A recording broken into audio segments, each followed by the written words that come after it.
and welcome to another edition of the CEO Show. My name is Lanka. Thanks so much for joining us today. I have with me today the privilege of speaking to an individual who has truly made a difference around Sri Lanka as a whole. I'm speaking of the founder and chief trustee of the Foundation of Goodness, Mr. Kushil Gunasekera. Good morning to you, sir. Good morning. How are you? Very good, thank you. Thank you for joining me on the show. Really appreciate it. Thank you for inviting me. All right. Well, let's just talk about the last 2 months. Now, your foundation does many things. Tell us a little bit about your foundation, first of all, and we can move on with how it was impacted by COVID-19. Well, to begin with, the Foundation of Goodness works relentlessly island-wide, trying to empower rural disadvantaged communities, bridging the gap between the urban and the rural sectors, and that's what we are aiming to achieve. Where we have now 11 centers across the country. We serve in about 500 villages. Last year we had 31,500 beneficiaries annually free of cost. So it's worked well, and it's growing, but at the same time the budgets are equally going up. So it's never easy. Did you find over the last 2 months, during the curfew time especially, the connection between the city of Colombo and the rest of the country, the divide was pronounced? It was made very obvious that there was a huge gap that needed to be bridged? Yeah, I mean, every setback, I try to turn that into a blessing. That's not to brag, but that's what I always look at in terms of evaluating how the setback has struck and how you can move forward positively. So I know I have encountered quite a few, like the tsunami myself, the aftermath of the terror attack, and then also the post-conflict. So these have been, restricted to Sri Lanka, so to say, except for the tsunami. But now that the world at large is in chaos, it's going to be a very, very tough hurdle to overcome. The biggest challenge that I would ever face. It's a game of survival right now. You have to do everything to sustain the Foundation of Goodness, because we are not in the front line. Charity is way below. Economically, people have to prosper. Otherwise, it's hard to give.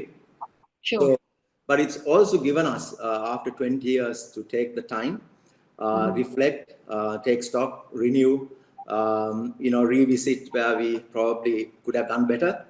Right. And we keep looking at ways in which we can productively move forward into the future. But at the end, it's all about how to survive this period of time, because I know donations will be hard to come by. More importantly, the 50% of our sustainable income generation initiatives that we conceptualize within the Foundation of Goodness has also got eliminated, because they are linked to tourism mainly. So it's a hard call. The last 3 months has been really tough, but I don't know, divinely I managed to cross the line just a little bit. Yeah, I'm sure. One thing about Sri Lankans we're very resilient, and regardless of the nature of the crisis, we have proven ourselves to be able and just seem to be able to get up and keep it moving. And so I believe that the Foundation of Goodness will see the same. The future is looking bright, as hard as it is to actually imagine right now. Tell us personally, when you heard about the virus coming to Sri Lanka and that there was going to be an island-wide curfew, in terms of leadership, tell us a little bit about what you had to actually implement and put into practice. What was your step 1, 2, 3? Well, I took a call with the rest of the board of the management. Started to strategize, think new, create ways in which we can open the door that is not closed. And then, got hold of everyone, my board of management, started to have weekly Google Hangouts meetings. All right. We are still old-fashioned, so we've gone to Google Hangouts, but it was really nice to weekly meet with them, discuss ideas, ways in which we can actually, as I said, keep growing. doing the things that we have to do. So they were all, really very cooperative. Everyone knew what the challenges were. We are always trying to look at the, box from outside. And the fact that we wanted to actually create something different is the core that we were looking at. So we turned our sustainable income generation areas into research and development, Right. and started looking at new avenues. And I think what we were doing is, our philosophy has been be good and do good. So we wanted to always create some good values with education and discipline that can make you like a brighter, shining example. So we were able to now consolidate on that area. And so it's been really good in that sense.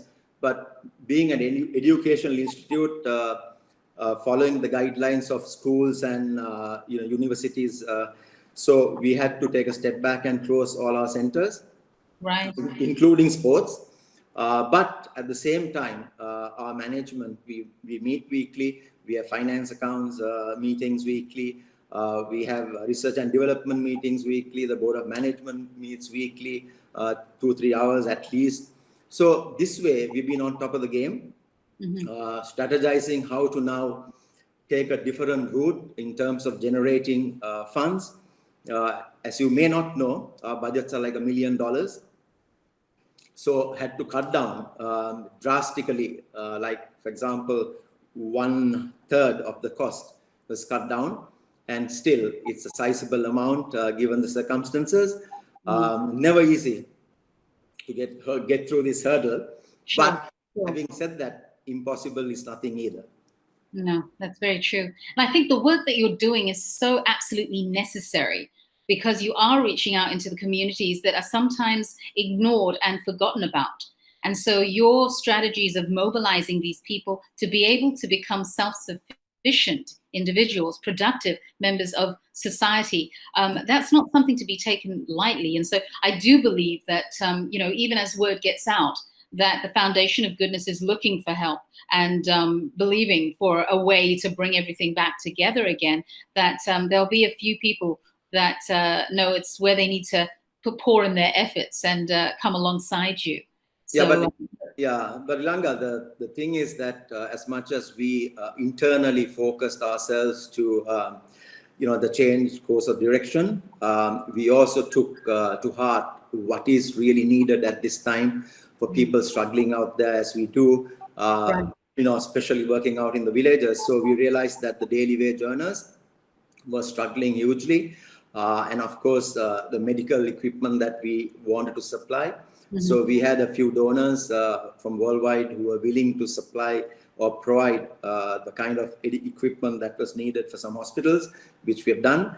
And also we have 11 centers across the country. And they are based in, for example, in the north, the east, the poorest district, Monoragala, Bandarawala, Anuradhapura, Galle district, and southern. So we decided we are going to actually, closer to the center, we are going to provide support to daily wage earners. And now we've just gone across 1,000 families. My target is about 1,500, and I need to somehow get to that target by this month, next month, June, another 500. So we've done almost 1,000. So, I mean, that's the one that we can actually do to keep all these people, starved from hunger or their needs. I mean, we still have a lot to, offer. We are very fortunate and blessed to be able to do what we do. We need to look at more of what others in need require. As I always say, the beauty of life depends on how happy we are, how happy others are because of us. The beauty of life depends on how happy others are because of us. So I keep saying this most of the time, and that's one thing I try to inculcate into my fellow associates. So there are so many setbacks, of course, during the COVID-19, but at the same time, every setback, I have learned, and no destination beautiful can be reached without the struggles. And this is what it is. And, we have to create and open new doors that are coming our way. So it's about twisting the brand and changing because everything is impermanent. Nothing lasts forever. So, we need to embrace change, but more importantly, not let go of our values. Yes, definitely. So well said. Moving forward, your last question, very obviously, what we don't want to have happen is that should we have a second wave of COVID-19 or another strand that has the same or worse effects, what we don't want to have happen is that these individuals in the smaller communities feel deserted and cut off. Would you say that that would be a priority, something that you would like to see mobilized in terms of technology, digitalized smaller communities? Yeah, I certainly think so, because I think no one would ever want this repeated. And leave alone the second wave, we have to get over the first wave. So I think we need to be really disciplined. But having said that, I must congratulate Sri Lanka in one sense that I know curfew was a very, very tough time. A lot of people look at the negative side more than the positive side. I know the negative side is that we've been suppressed economically, not being able to move forward. But it's not only internally or localized for Sri Lanka, but it's the whole world. I mean, if you take America, they have lost, as we speak, 40 million jobs, and that is staggering. So I think we need to be very disciplined now that actually the doors have opened, and we are getting onto the workplace and going about doing our daily routines. There are lots of rules and regulations. I think we have to follow them strictly. We have to be disciplined. This is where self-discipline comes in. And I think this COVID-19 has really done something good for each individual to change. We cannot wait till others change. We have to change ourselves first. We start with ourselves first. Then we go into the others. If we keep looking at other people who are changing, we will not change ourselves. So I think the discipline comes first from you. So, and you have to go into wherever you're going, that you might be a potential carrier as well. So therefore, you have to protect yourself and that of others. So I think that's the way to treat this and keep going ahead. Otherwise, we will get into further trouble. But I think I do agree we had to be contained in this manner because we can be indisciplined at times, and it could have got far worse. So that's how I look at it. I'm trained to look at the positivity even in negative situations. So I hope it will not happen. And Sri Lanka is a blessed country. Somehow, when it comes to the crunch, we cross over. That's so true. Well, Mr. Gunasekera, I appreciate your time. Thank you again for coming on the show. I wish you all the very best. Now, before I say goodbye, if anyone wanted to get in touch with you, do you have a website that we can contact you through? Yeah, of course. If you Google Foundation of Goodness, the website comes up, and every detail is projected there. There's a how to help section. We've had thousands of volunteers coming to work with us, improving the quality of life. And I think the need of the hour right now is to get to the rural communities and give them that helping hand to alleviate their hardships and to uplift their spirit to get to where they want to go. And Sri Lanka will be prosperous again. Fantastic. Well, I thank you again. Wish you all the very best. I'd love to contact you in about 6 months and hear the good news as to how you overcame. And wish you all the very best. Thank you so much. Thank you very much indeed. Many blessings. Thank you. Bye. Thank you.